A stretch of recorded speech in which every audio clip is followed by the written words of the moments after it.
Assalamualaikum warahmatullahi taala wabarakatuh. Jumpa lagi bersama saya di Pojok Pemilu. Acara ini pada saat ini dikemas dengan diskusi yang akan membahas tentang refleksi pelaksanaan pemilu pada tahun 2019 kemarin.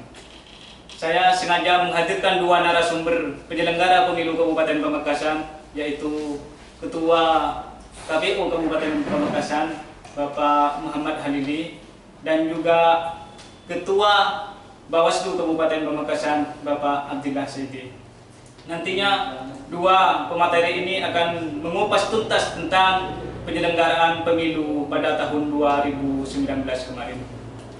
Namun sebelumnya saya informasikan bahwa acara ini bisa ditonton di IG Bawaslu Kabupaten Pamekasan. Baiklah sahabat Bawaslu, kita langsung saja. Saya izinkan dulu untuk menyapa beliau berdua pematerinya. Bapak Muhammad Halili, apa kabar Bapak? Alhamdulillah, bikhair, sehat walafiat. Bapak Halili ini tidak diragukan lagi untuk dalam penyelenggaraan pemilu karena mulai dari tahun 2008 pernah menjadi sebagai TPK di Kecamatan Pakong dan juga Ketua Panwascam pada tahun 2018. Kemudian pada tahun 2019 terpilih menjadi Ketua KPU. Kemudian dari Bapak Abdillah Saidi sendiri, Bapak sebagai Ketua Bawaslu di Kabupaten Pamekasan pernah menjabat 2 kali Ketua TPK ya Pak, di Kecamatan Penengahan. Dan kemudian terpilih lagi pada tahun 2017 sebagai pengawas pemilu di Kabupaten Pamekasan. Dan sekarang menjadi sebagai Ketua Bawaslu di Kabupaten Pamekasan. Oke sahabat Bawaslu, langsung saja. Kita tahu bahwa refleksi pada tahun 2019 kemarin sudah pelaksanaan pemilu sudah selesai dilaksanakan sesuai dengan Undang-Undang Nomor 7 Tahun 2017. Mulai dari tahapan awal sampai tahapan terakhir sudah dilaksanakan dengan baik. Namun di dalam perjalanannya pasti ada kendala-kendala atau ada kekurangan-kekurangan yang perlu dievaluasi untuk dijadikan sebuah acuan pada pemilu-pemilu selanjutnya, untuk dijadikan sebuah referensi pada pemilu-pemilu yang akan datang. Maka dari itu saya menghadirkan dua narasumber ini untuk mengupas tuntas tentang pemilu kemarin. Dimulai dari Bapak Ketua KPU dulu. Bapak sebagai pengantar awal, Bapak dipersilahkan. Ya, terima kasih. Assalamualaikum warahmatullahi wabarakatuh. Salam sejahtera buat kita semua. Mudah-mudahan kita senantiasa diberi kesehatan oleh Allah Subhanahu wa taala, dijauhkan dari virus corona ya 19 yang sekarang lagi merebak di segala penjuru dunia. Kemudian mudah-mudahan juga karena momentum hari ini adalah bulan puasa, mudah-mudahan puasa kita itu diterima oleh Allah Subhanahu wa taala sehingga kita termasuk golongan orang-orang yang muttaqin, orang-orang yang dapat meningkatkan kualitas keimanan dan ketakwaan kepada Allah Subhanahu wa taala. Dan saya alhamdulillah hari ini saya sangat bergembira sekali, saya sangat senang sekali bisa menyapa kawan-kawan Bawaslu, bisa bertemu dan bersilaturahim dengan mereka dalam kegiatan pojok pemilu ya, dengan tema refleksi pelaksanaan pemilihan umum 2019 khususnya di Kabupaten Pamekasan.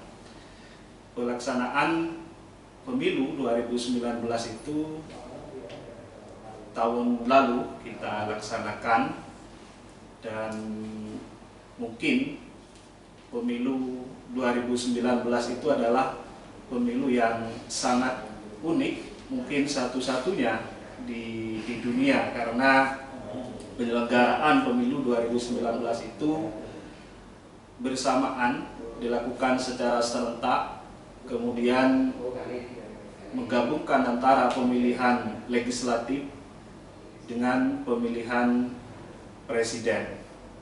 Tentu saja kegiatan refleksi pelaksanaan pemilu 2019 ini sangat penting kita lakukan dalam rangka memperbaiki kualitas penyelenggaraan pemilu ke depan. Kita tahu bahwa pemilu itu adalah merupakan praktek demokrasi yang sangat baik, yang tentu saja melibatkan kita semua sebagai bangsa dan negara.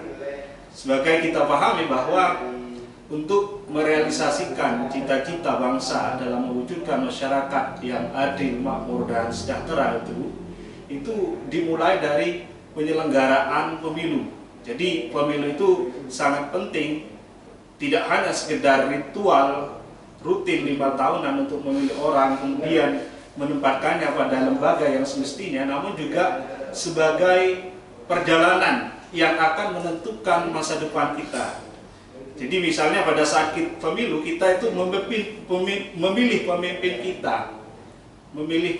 kita, siapa yang terpilih itu nanti akan menentukan nasib kita, menentukan bangsa kita, menentukan negara kita, mau sejahtera atau tidak, makmur atau tidak, itu bergantung kepada pemimpin yang kita pilih.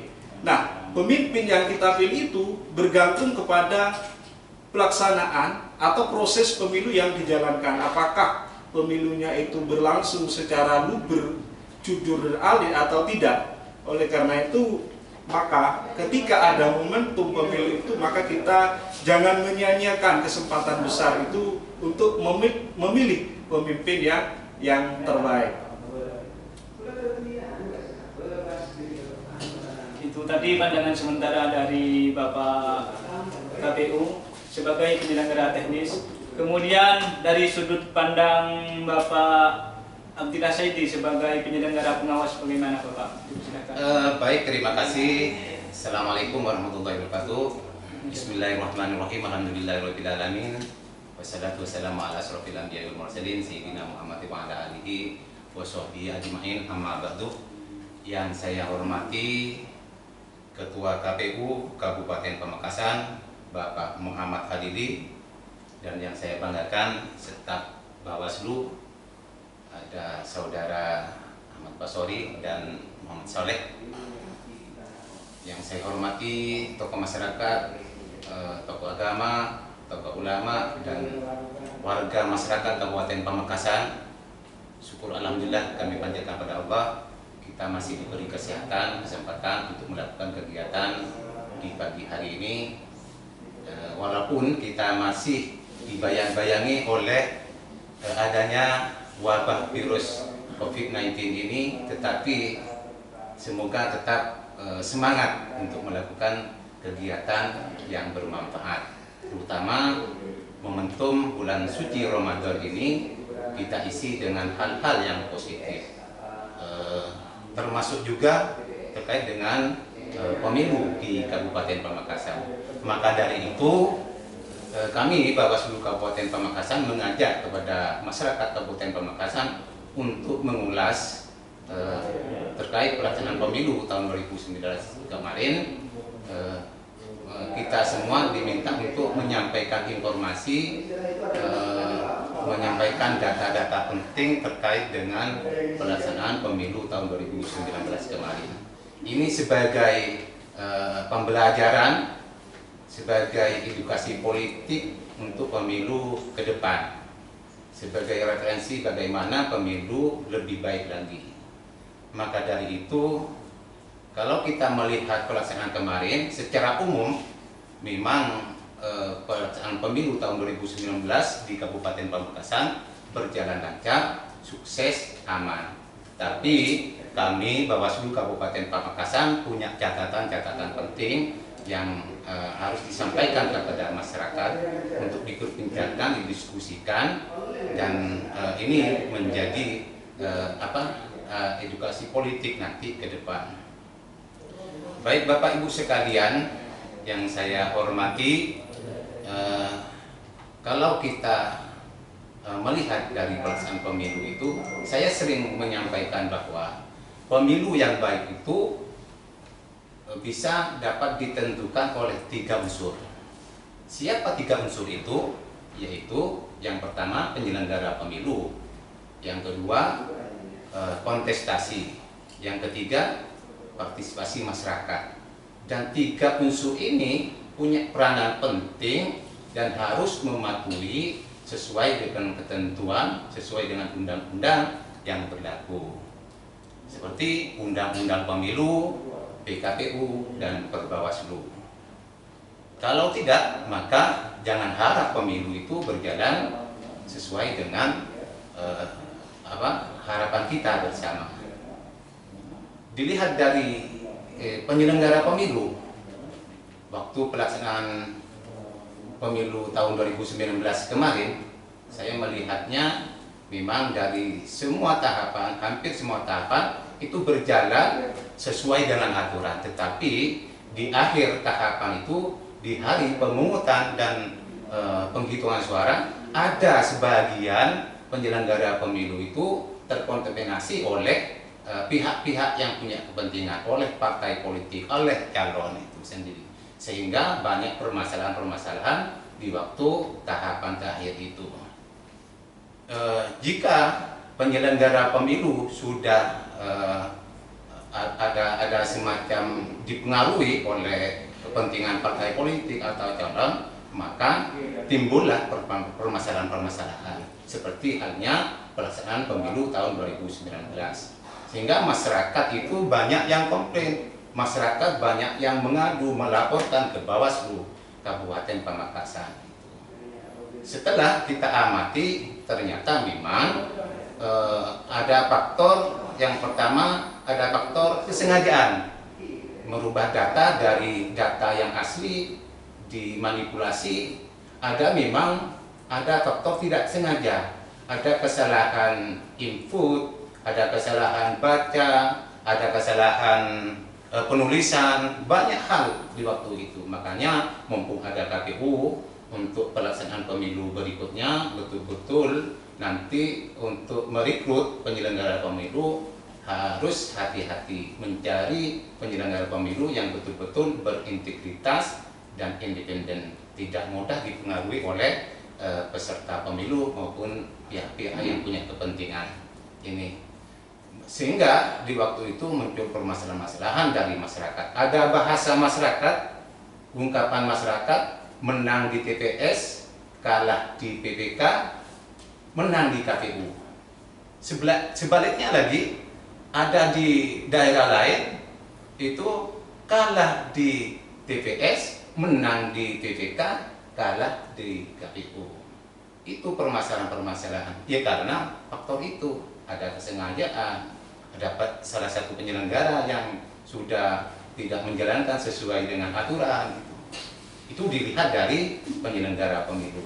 Dilihat dari kontestasi politik di tahun 2019, itu banyak muncul permasalahan-permasalahan di masa kampanye. Kalau awal-awal tidak ada permasalahan.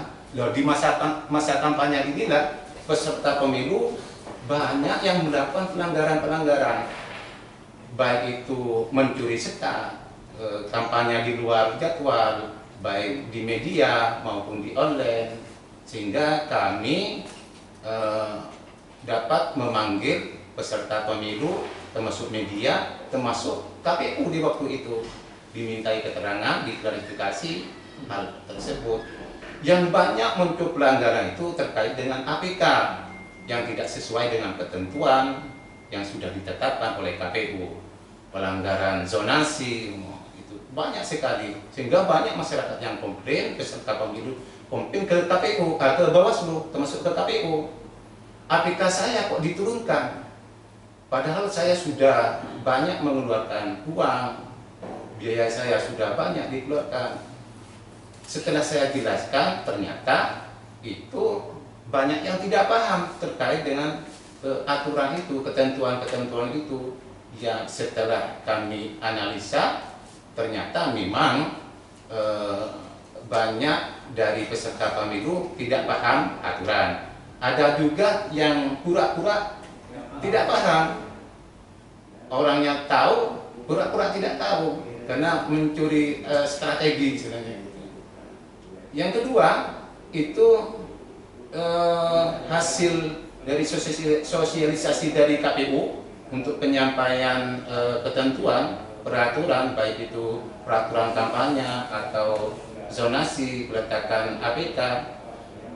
Delegasi dari partai politik itu tidak menyampaikan kepada pengurus yang lain, tidak menyampaikan kepada calon yang lain, sehingga pengurus partai politik itu banyak yang tidak tahu terkait dengan itu. Informasinya tidak nyampe kepada semuanya. Makanya ini penting untuk KPU yang baru sekarang, nanti di pemilu berikutnya hal-hal ini jadi perhatian khusus. Karena ini timbullah permasalahan-permasalahan di masa kampanye.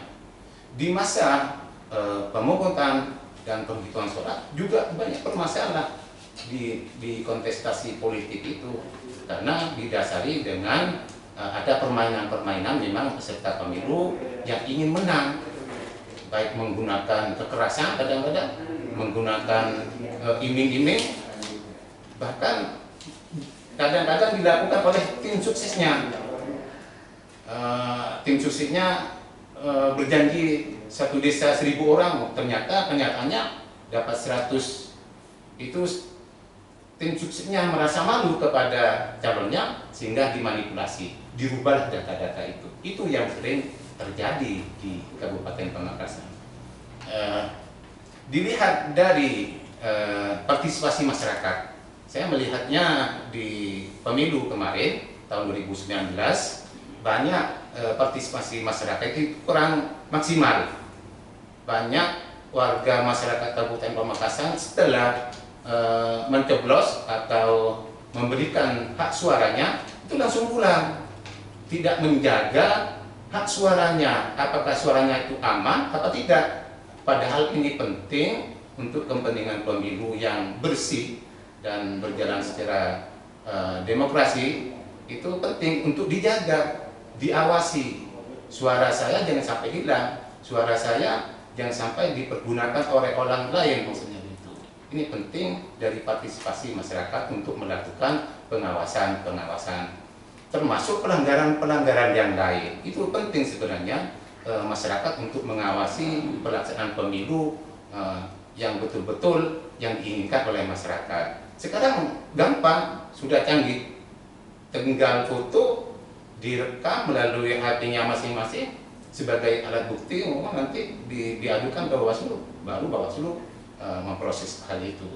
Ini penting ke depan bagaimana kami mengajak kepada masyarakat Kabupaten Pamekasan untuk selalu bersama-sama untuk mengawasi pelaksanaan pemilu, karena ini penting untuk menentukan kebijakan pemerintah termasuk hasil dari pemilu itu yang sukses. Mungkin ini yang perlu kita sampaikan. Terima kasih. Assalamualaikum warahmatullahi wabarakatuh.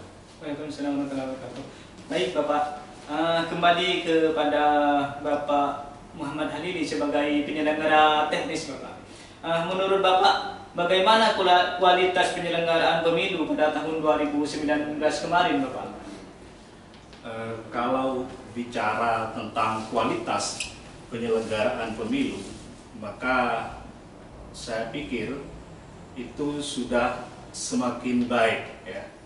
Kita sudah pengalaman melaksanakan pemilu hampir 12 tahun lamanya. Jadi sejak tahun 1955 sampai sekarang sekitar 12 tahun kita sudah menyelenggarakan pemilu. Jadi pemilu kita itu semakin bagus dari segi kualitasnya. Ada dua indikator yang menunjukkan bahwa pemilu kita itu semakin berkualitas. Yang pertama adalah predictable prosedur. Yang kedua adalah unpredictable result. Jadi yang pertama itu predictable prosedur, itu artinya prosedur penyelenggaraan dari tahapan pemilu itu sudah diketahui. Kapan pencalonan, kemudian kapan kampanye, berapa lama masa kampanye, kemudian kapan pemungutan dan penghitungan suara, kemudian kapan rekapitulasi dan penetapan, itu sudah diketahui sesuai dengan jadwal dan tahapan. Itu yang sudah diatur oleh undang-undang kepemiluan itu. Itu yang pertama. Yang kedua adalah unpredictable result. Jadi hasil dari pemilu itu belum diketahui kecuali KPU itu mengumumkan atau menetapkan hasilnya. Jadi itu. Nah, kalau kita melihat kualitas penyelenggaraan pemilu di Kabupaten Pamekasan ini, saya pikir kita sebagai penyelenggara KPU Kabupaten Pamekasan ini telah sukses berhasil menyelenggarakan pemilu 2019. Ada beberapa indikator yang menunjukkan bahwa pemilu kita di Kabupaten Pamekasan itu berhasil atau sukses semakin baik. Yang pertama, kita lihat dari tingkat partisipasi masyarakat yang semakin meningkat. Jadi tingkat partisipasi masyarakat itu semakin meningkat. Keikutsertaan masyarakat dalam pemilu menggunakan hak pilihnya, mereka datang ke TPS, mencoblos, menentukan pilihannya, itu tingkat partisipasi masyarakat di KPU Kabupaten Pamekasan itu mengalami peningkatan sebesar 91%. Jadi melampaui target partisipasi nasional yang sebesar 77,5%. Itu yang mengindikasikan bahwa penyelenggaraan pemilu itu di Kabupaten Pamekasan itu sudah membaik.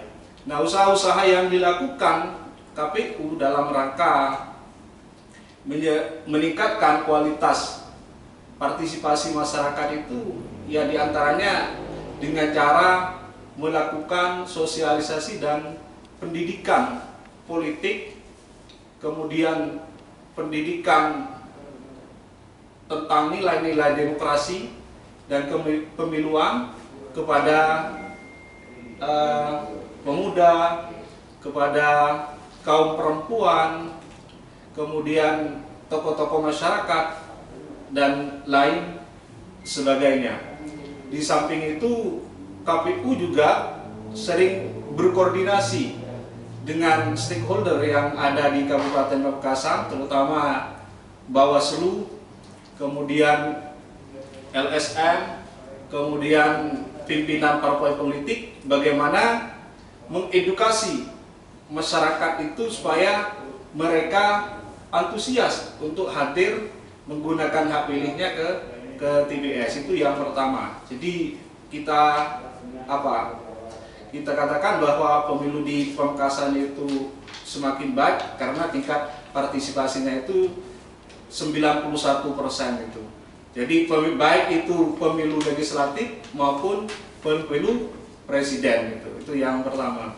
Yang kedua, bisa dilihat bahwa pelaksanaan pemilu di Kabupaten Pamekasan itu bisa dikatakan secara umum itu berjalan baik, aman, kemudian ya tidak ada chaos, sesuai dengan tahapan.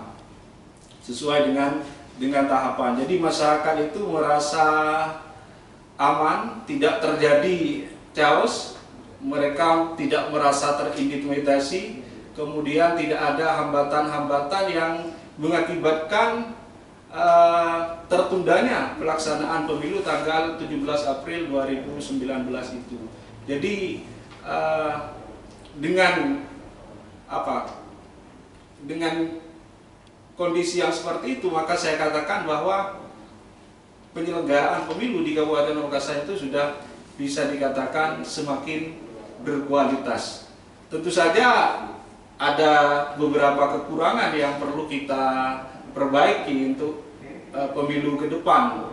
Oleh karena itu kami mengharap kepada warga masyarakat untuk memberikan masukan kepada KPU, terutama dari Bawaslu, kemudian pimpinan partai politik, LSM, dan tokoh masyarakat, bagaimana penyelenggaraan pemilu ke depan itu akan semakin baik. Ya, terima kasih Bapak. Kemudian kembali lagi kepada penyelenggara teknis. Ada banyak kritikan dari masyarakat Bapak bahwa Bawaslu ini dalam menangani laporan dari masyarakat banyak tidak dilaksanakan dengan cepat. Dalam artian ketika ada temuan dari masyarakat kemudian dilaporkan ke Bawaslu itu tidak dieksekusi secara cepat sehingga ada calon yang dirugikan atau partai yang dirugikan. Bagaimana tanggapan Bapak tentang hal itu, Pak? Baik, terima kasih. Sebenarnya Bawaslu sudah melaksanakan sesuai dengan proses laporan, sesuai dengan Perbawaslu yang ditentukan. Perbawaslu 7 dan Perbawaslu 8 itu sudah jelas untuk sebagai acuan kami untuk melakukan proses penanganan pelanggaran baik akreditasi atau pelanggaran yang lain. Oleh karena itu memang ada sebagian masyarakat atau peserta pemilu merasa kecewa di waktu itu ketika melaporkan ke Bawaslu. Makanya saya sering sampaikan Bawaslu tidak moro-moro langsung memberikan rekomendasi, mengeksekusi. Bawaslu harus melalui proses-proses biar tidak melanggar aturan, seperti menganalisis data, mengklarifikasi, mengkaji, baru setelah mengkaji nanti memutuskan apakah itu rekomendasi pelanggaran atau tidak, yang sudah dilaksanakan oleh Bawaslu Kabupaten Pamekasan. Memang sering terjadi seperti itu. Banyak peserta pemilu itu komplain ke KPU, melaporkan ke KPU terkait suaranya yang hilang. Setelah diminta datanya kadang-kadang tidak jelas, tidak lengkap. Masa langsung mau dieksekusi? Itu tidak mungkin. Dasar apa yang menjadi acuan itu kalau tidak lengkap datanya? Itu penting ke depan untuk peserta pemilu itu sendiri atau masyarakat. Sehingga kami Bawaslu sebenarnya bergerak cepat untuk tidak melebihi ketentuan, karena ketentuan waktu itu sudah ditentukan di Perbawaslu, itu sudah jelas, semua masyarakat sudah tahu, tinggal baca di situ. Tetapi apa yang dijelaskan tadi, banyak peserta pemilu itu kadang-kadang datanya kurang jelas, ada lagi datanya mendapatkan dari partai lain atau peserta yang lain. Ketika saya minta keterangan, data yang asli dari partai sampean mana? Itu tidak punya. Saya dapat dari partai si A. Partai tersebut yang melaporkan partai B. Padahal data yang diberikan oleh partai lain itu kebanyakan tidak asli, sudah dirubah, ada kepentingan politik yang lain, kan tidak mau partainya itu dirugikan juga kan gitu, sehingga data-data yang diberikan pada orang lain itu kebanyakan tidak asli, tidak sesuai dengan data-data aslinya. Makanya Bawaslu melakukan analisis data, disandingkan data dengan data-data Bawaslu, karena Bawaslu punya petugas atau punya kelompok pengawas pemilu sampai tingkatan TPS, sehingga data-datanya itu lengkap. Kalau tidak sesuai dengan data kami, maka kami tidak bisa memberikan rekomendasi. Salah satu contoh halnya seperti permasalahan di pemilu tahun 2019, ada permasalahan PSU umumnya. Itu masyarakat komplain, bahkan demo. Bagaimana Bawaslu tidak bisa melakukan PSU, padahal ini sudah jelas, memang jelas pelanggaran PSU, memang ada pelanggarannya PSU, tetapi karena ketentuan Undang-Undang Nomor 7 Tahun 2017 di undang itu disebutkan untuk melakukan PSU tidak boleh melebihi dari 10 hari. Masyarakat yang tidak paham itu komplain lagi. Saya melaporkan tanggal H-8 dari pelaksanaan pemungutan suara, berarti tinggal 2 hari. Kenapa Bawaslu tidak mengeksekusi, langsung meng-PSU? Lah bukan semudah itu. Bawaslu melakukan investigasi ke lapangan, gerak cepat, langsung memanggil pengawas pemilu tingkat bawah, termasuk memanggil pihak-pihak yang berkait, termasuk petugas TPS itu dipanggil semuanya biar jelas data-datanya, dan data-datanya harus lengkap. Tidak bisa langsung dieksekusi, harus diproses dulu, diklarifikasi dulu, baru nanti diputuskan itu dalam proses penanganan pelanggaran seperti itu. Sehingga Bawaslu sudah hati-hati. Ya mohon maaf kalau memang ada sebagian peserta pemilu merasa kecewa, maka proses seperti itulah perlu diperhatikan ke depan. Makanya hal-hal itu penting untuk disampaikan kepada masyarakat. Mungkin itu, terima kasih. Ya, baik. Nah, kembali lagi kepada penyelenggara teknis, Bapak. Kalau kita berbicara persoalan regulasi, undang-undang yang dipakai kemarin itu adalah Undang-Undang Nomor 7 Tahun 2017. Dan pemilu kemarin pada tahun 2019 itu antara Presiden, Wakil Presiden, kemudian DPR RI, kemudian DPD, DPR Provinsi, kemudian DPR Kabupaten itu diselenggarakan secara bersamaan. Menurut Bapak KPU sendiri sebagai penyelenggara teknis, apakah ada kesulitan-kesulitan Pak untuk menyelenggarakan? Bahkan di sana mungkin ada 5 kartu kira-kira Pak di sana Pak. Bagaimana tanggapan Bapak tentang hal itu? Ya, terima kasih. Tentu saja karena dilaksanakan secara serentak antara pemilihan presiden dan wakil presiden, kemudian pemilu legislatif, pemilihan DPR RI, kemudian DPD, kemudian DPRD provinsi dan DPRD kabupaten, tentu saja ada beberapa kesulitan yang dialami oleh KPU sebagai penyelenggara. Secara fisikis, memang kita tahu bahwa pemilu serentak itu melampaui batas kemampuan tubuh manusia pada umumnya. Jadi bayangkan misalnya pada saat hari H, petugas pemilu KPPS misalnya datang jam 5, kemudian melayani pemilih, jam 7 mulai, kemudian melayani pemilih, jam 1 melakukan penghitungan. Itu sampai kadang-kadang karena itu surat suaranya itu sampai 5, itu sampai subuh kadang penghitungannya itu belum selesai begitu. Belum selesai. Makanya tidak heran ketika di beberapa daerah banyak petugas KPPS itu yang sakit, bahkan ada yang meninggal dunia begitu. Di Kabupaten Pamekasan saja itu ada sekitar tiga orang petugas KPPS itu yang meninggal, 1 itu sakit.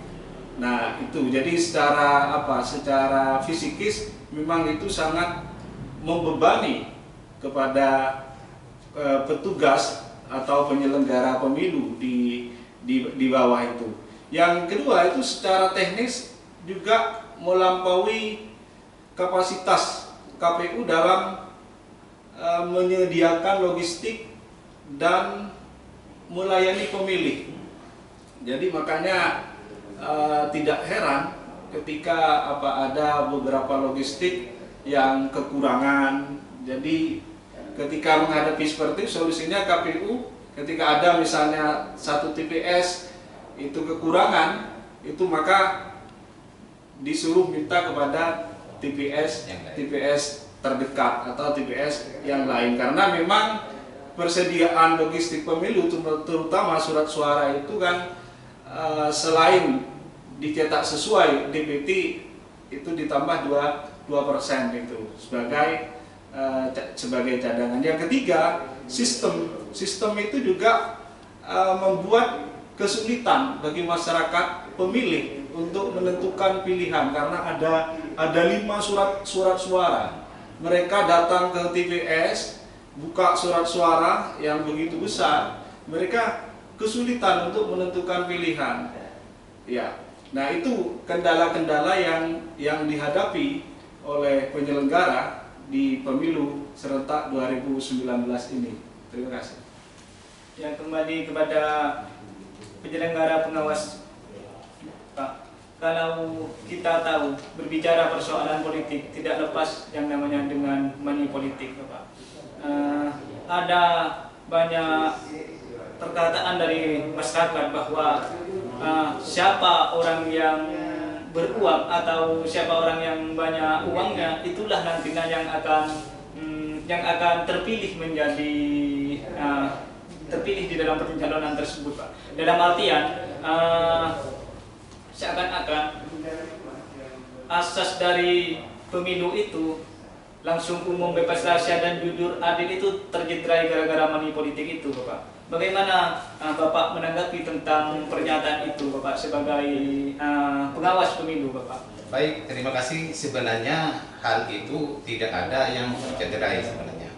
Asas lu berjudil itu karena dilihat dari pelaksanaan pemilu itu harus dilaksanakan secara jujur dan jurdil. Karena money politik tidak masuk pada mekanisme atau sistem pelaksanaan pemilu, tetapi money politik itu sering muncul itu di masa kampanye. Banyak peserta pemilu itu kontestasi mempergunakan money politik kepada masyarakat untuk mempengaruhi masyarakat. Itu di masa-masa kampanye dengan cara masing-masing, sesuai keinginan peserta pemilu itu sendiri. Sebenarnya hal ini penting, kami juga mengajak pada masyarakat perlu ada semacam menolak money politik ini karena sangat berbahaya. Hal-hal ini jangan sampai terjadi lagi. Anggapan masyarakat yang punya duit, yang punya uang banyak pasti jadi. Saya ingin mengubah anggapan masyarakat itu dengan cara nanti ke depan mengajak masyarakat bagaimana masyarakat bisa menolak money politik itu. Mungkin itu yang bisa disampaikan. Kemudian apa saja langkah-langkahnya yang dapat Bapak lakukan untuk mengatasi hal tersebut, Bapak? Ya, yang pertama kami akan selalu melakukan sosialisasi kepada masyarakat sesuai dengan program kami Bawaslu seperti yang sudah dilakukan oleh Bawaslu. Mulai kemarin beberapa waktu yang lalu sudah saya lakukan mengajak masyarakat untuk menolak money politik. Dengan program kami ada istilahnya kampung pengawasan, ada istilahnya desa anti money politik. Ini saya sudah lakukan bekerja sama dengan kepala desa, semua desa di situ bersama-sama mendeklarasikan untuk menolak anti money politik itu sendiri. Karena money politik ini sangat berbahaya, bukan cuma berbahaya pada orang yang menerima, tapi orang yang memberikan juga berbahaya. Ini resiko, ini merupakan racun demokrasi, ini merupakan racun pemilu. Ini kita perangi bersama untuk melawan bagaimana menolak money politik itu sendiri. Sehingga program kami mudah-mudahan sukses ke depan itu. Masyarakat, terutama saya mengajak pada kaula muda, pemilih-pemilih milenial yang bisa menyampaikan kepada keluarganya, orang tuanya, saudaranya, teman-temannya. Ini penting karena money politik ini sangat berbahaya. Nanti orang yang menggunakan money politik ini kalau sudah jadi berpotensi akan melakukan korupsi, berpotensi karena sudah mengeluarkan uang banyak. Ini sangat berbahaya sekali, sehingga tugas yang diembannya itu tidak bermartabat. Kadang-kadang dicederai oleh itu karena proses waktu pencalonan menggunakan uang money politik, yang itu tidak boleh. Sesuai dengan peraturan perundang-undangan itu tidak boleh. Dari segi agama tidak boleh. Di agama sudah jelas ar-rosi wal murtasi finnar, neraka. Kalau sudah caranya salah, maka hasilnya nanti akan tidak maksimal. Itu tidak bagus sebenarnya. Makanya kita harus memberikan pemahaman kepada masyarakat, terutama kepada kaum milenial itu sendiri. Iya, kembali lagi kepada penyelenggara teknis Bapak Halili. Kalau dari sudut pandang KPU sendiri Bapak, langkah-langkah apa saja yang akan dilakukan untuk menutupi kekurangan-kekurangan pada pemilu kemarin Bapak? Terima kasih. KPU itu untuk perbaikan penyelenggaraan pemilu ke depan itu, yang pertama itu akan mengoptimalkan sosialisasi dan pendidikan pemilih ya. Sekarang KPU itu punya program KPU Bus to School. Jadi KPU itu akan mendatangi lembaga-lembaga pendidikan SMA atau MA atau MK, SMK atau MA, itu akan memberikan pendidikan politik, pendidikan tentang kepemiluan, nilai-nilai demokrasi kepada pemilih pemula, kepada siswa-siswi kelas 12 itu. Itu yang pertama. Jadi akan program mengoptimalkan program KPU Bus to School itu. Yang kedua, selain itu untuk perbaikan pemilu ke depan adalah KPU selalu melakukan updating data melalui program pemutakhiran daftar pemilih berkelanjutan yang dikenal dengan PDPB, program pemutakhiran daftar pemilih berkelanjutan itu, yang dimana program itu adalah memutakhirkan data pemilih, melakukan updating terhadap pemilih yang mengalami perubahan status, atau pemilih yang sebelumnya tidak pernah masuk di DPT, kemudian usia sudah mencapai 17 tahun itu dimasukkan di daftar pemilih, daftar pemutakhiran data pemilih berkelanjutan itu, atau perubahan status dari TNI Polri atau sudah meninggal. Makanya kami KPU Kabupaten Pamekasan berharap kepada masyarakat yang kerabatnya atau keluarganya atau temannya itu mengalami perubahan status atau pindah atau kemudian sudah cukup usia 17 tahun itu akan melaporkannya ke KPU Kabupaten Pamekasan. Nah, setiap 1 bulan sekali KPU Pamekasan itu akan mengumumkan hasil dari pemutakhiran daftar pemilih berkelanjutan itu dan kemudian diumumkan di website. Oleh karena itu ke depan kami akan mengajak Bawaslu untuk memberikan masukan terutama terkait dengan daftar pemilih berkelanjutan itu. Bawaslu kemudian pimpinan partai politik, rencananya ke depan kami akan mengundang Bawaslu, kemudian juga pimpinan partai politik dan instansi terkait Dispenduk Dapil untuk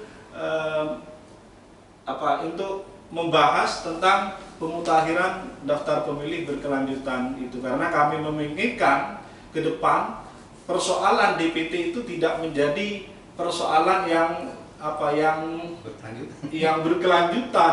Bayangkan kemarin di pemilu kemarin penetapan DPT itu sampai tiga kali ya. DPT habis 1, 2 dan ya DPT hasil perbaikan ketiga itu. Ya, dan itu. Yang terakhir, langkah-langkah yang akan dilakukan KPU sebagai penyelenggara, kami akan selalu membangun komunikasi yang baik dengan semua stakeholder yang ada di Kabupaten Pamekasan, kepada tokoh masyarakat, kemudian pimpinan partai politik, kemudian kemudian LSM, Bawaslu terutama, dan stakeholder yang lain begitu. Terima kasih. Ya, terima kasih Bapak, karena waktunya sudah tidak memungkinkan lagi. Kalau itulah yang disampaikan oleh Bapak pemateri berdua ini, mungkin nanti akan bisa dibahas lagi di lain kesempatan. Bapak KPU itu sendiri sudah menyampaikan langkah-langkah yang dilakukan, kemudian Bapak Bawaslu itu sendiri juga menyampaikan langkah-langkah untuk memperbaiki untuk tahap selanjutnya. Kalau di KPU itu ada program Butuh School ya Pak, Ya, KPU Gustu School ya. Ya, kalau di Bawaslu itu juga ada program yang namanya Sekolah Kader Pengawasan Partisipatif, Bapak. Begitu. Terima kasih sahabat Bawaslu, itulah tadi penyampaian dari pemateri berdua ini, Bapak Muhammad Halili dan juga Bapak Abdillah Saidi. Saya ucapkan terima kasih Bapak. Semoga apa yang disampaikan menjadi tambahan ilmu dan bermanfaat untuk kita semua dan untuk masyarakat Pamekasan pada umumnya. Terima kasih Bapak, sekian dari saya. Wassalamualaikum warahmatullahi wabarakatuh. Waalaikumsalam.